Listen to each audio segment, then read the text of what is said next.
Hey, what's going on, friend? And today we're going to share with you the roadblocks most real estate investors face when trying to quit their day job.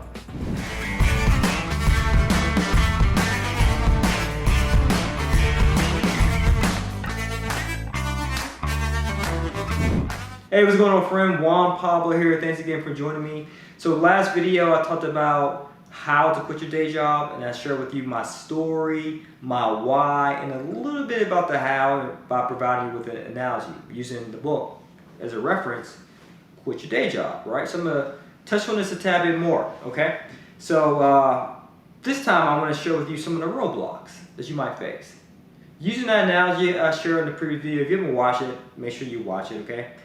But the analogy I use is taking a road trip where you have your starting point, your end point, and you start embarking on this journey, okay? One of the roadblocks, and I'm piggybacking off of this book as well, but also adding additional information to it. One of the roadblocks that most people face is this: never leaving Atlanta. Huh?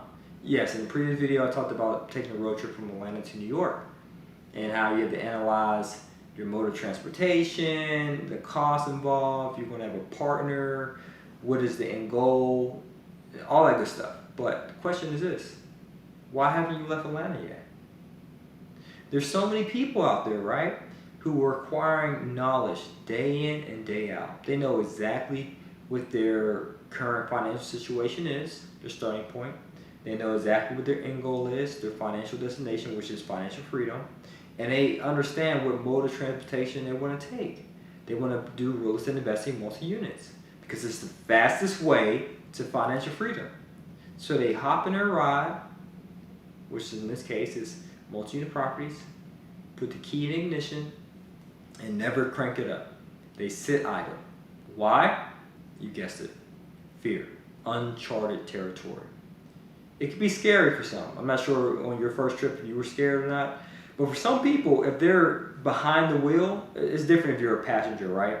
If you're a limited partner or someone else being a general partner doing the deal, that's different. But if you're actually being a general partner or you're the person who's actually closing the deal, it can be scary for some people. It's uncharted territory. So as a result of that fear being so immense, guess what it does? It causes inactivity. It causes inertia. You're stalled on the road. You're still in your driveway, still in your garage. You haven't even put out the garage yet. You didn't even look at a deal yet. You even go driving for dollars. That's the first roadblock. And you can overcome that. And the way I overcome it, it's not a sales pitch, okay? The way I overcame it was through mentorship. By having someone who's been there, done that, help guide me, that provided me with more confidence in moving forward. All right? Another roadblock. It could be credit. You might say, hey, Juan, I'm ready to start tomorrow. Yesterday. I'm ready to start right now. The only downside is you talked about using leverage. Well, using leverage, this is in a previous video, by the way. Using leverage requires that you actually qualify for financing. And the way my credit score is looking, I don't think I qualify. So what do? Well, using that same analogy of a road trip, you can leave the driveway, you're hitting the road, and bam, flat tire. And what do you do when you get a flat tire in the middle of the highway? You pull over and you fix it. Now, you can put a donut on it, or you can just take it to the nearest tire shop to have them plug that hole, let's say it was a nail, or replace the tire altogether.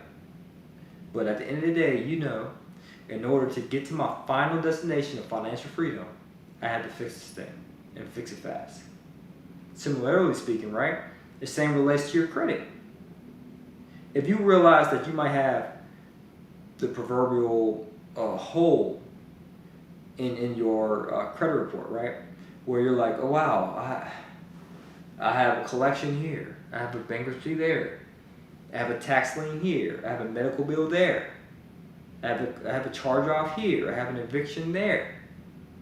And guess what? Get it plugged up, get it removed, fix it. And if you're not capable of fixing it yourself, then outsource it to someone else. But do it quickly. So that way you can get back on the road and embark on that journey to being a financially free real estate entrepreneur. Now I'm speaking to you from experience, right? Same thing I did. When I first got started in real estate investing, I did two things. I didn't have the money, I didn't have the knowledge, and I didn't have the credit. So the two things I did was, okay, well, I'm gonna go get the knowledge.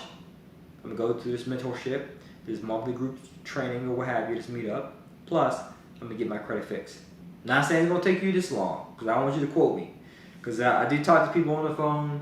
Shout out to Seth Green. He's the guy that says he watched the YouTube videos, and he actually acquired 9 units, right? Got off the phone with him today. So shout out to you, Seth. Hopefully you're watching this. Big ups to you and congrats. And also Randall Sims. He bought 2 properties. I think he said a 4-unit and a duplex. The duplex is cash flowing $800 a month, and the 4-unit, I forgot how much he was cash flowing, but he definitely took action. You know, he bought one of our products, the Quit Your Day Job Blueprint, you know, to get started. And he's making money in a nearby Chicago area, right? Which is excellent, excellent, excellent. Okay, so they too got guidance, right? Sign up for our programs. But just back to me, right? My experience, going to these networking groups, mentorship, and so forth, helped me acquire the knowledge. So even though I wasn't ready to start my engines and drive off, I was learning how to drive. I was brainwashed myself on how to analyze deals, how to raise capital, I was doing everything I could until my car was ready to be fixed and get back on the road so I could start driving again. So yes, I had to stall. That's perfectly fine. Because it wasn't time wasted. It was time well spent. I got my knowledge up. But I made sure that I outsourced credit repair to a reputable company. So that way my credit can be fixed to the point, once my credit is fixed, I can leverage it to get financing. And you might be in the same situation. So if you're in need of credit repair or guidance in regards to real estate investing, just check the link below to learn more. So I'm not sharing with you things that you can do hypothetically, in theory, or things that I personally have not done. Everything I'm sharing with you, I've done. And I can attest that it works. Okay. So that's the big roadblock, is the credit. And the reason being is because most lenders do not want to lend to someone who's new to real estate investing or new to business and doesn't have a proven track record. It's risky for them. So the only way that they'll lend you capital, whether it's through business credit or mortgages, is if your credit is pretty. Because this is their mindset. Okay, so this person is pretty prudent in managing his or her own personal finances. This person is a reputable borrower, which is predicated by their credit score. Because your credit score, my friend, is a numerical representation of your creditworthiness of a borrower. Banks understand that. Why don't we? So if you're prudent in managing your personal finances, it's a good chance that you'll be prudent in managing your business finance, your real estate finances as well. But if you don't have a proven track record in business in which you can show P&L statements, you can share bank statements, merchant account statements, and so forth. If you don't have that, the full documentation, and you also don't have the pretty credit score on your credit report, then banks could be hesitant, both mortgages, business credit, and so forth, towards extending financing in your direction. So I realized, okay, cool. I got to pull over, get my credit fixed, but while I'm in that waiting room while my credit's being fixed, I'm going to be acquiring knowledge. Right? Just like how you go to a car dealership. You got to get it fixed, your car fixed. While they're fixing your car, you might as well be learning, right? Don't waste that time playing on social media, unless it's, educational content. That's different, but you catch my drift. You want to make sure it's time well spent. Okay?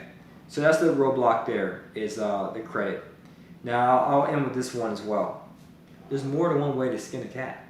Yes, you can acquire properties independent of credit, independent of leverage. But you do have to bring other skill sets to the table. As I shared, you might have to bring partners to the table, so that requires a skill set of negotiation and sales. You got to sell them on the fact that you're credible, even if you may not have the properties in your portfolio. Sure, you can buy properties using subject to, wraparound mortgages, master lease options. You can switch strategies and do wholesaling and flipping. As I shared, there's many different routes towards financial freedom. But I'll share this with you through my experience. Multi-unit investing is the fastest way to financial freedom. So if you have to do other strategies in the meantime, that's fine, that's cool, there's nothing wrong with that. But I want to make sure that your attention is not diverted. Because there's an old African proverb that says, the man that chases many foxes ends up catching neither. Chase one fox and you'll catch it. All right, guys, that's my time for today. I feel like I'm Mr. Rogers over here reading out of the book. But if you're interested in learning more of how you can quit your day job through real estate investing, check the link below to learn more. Now I sound like the Count from Sesame Street. As always, guys, this is to your success. Earn passively, live passionately. Peace.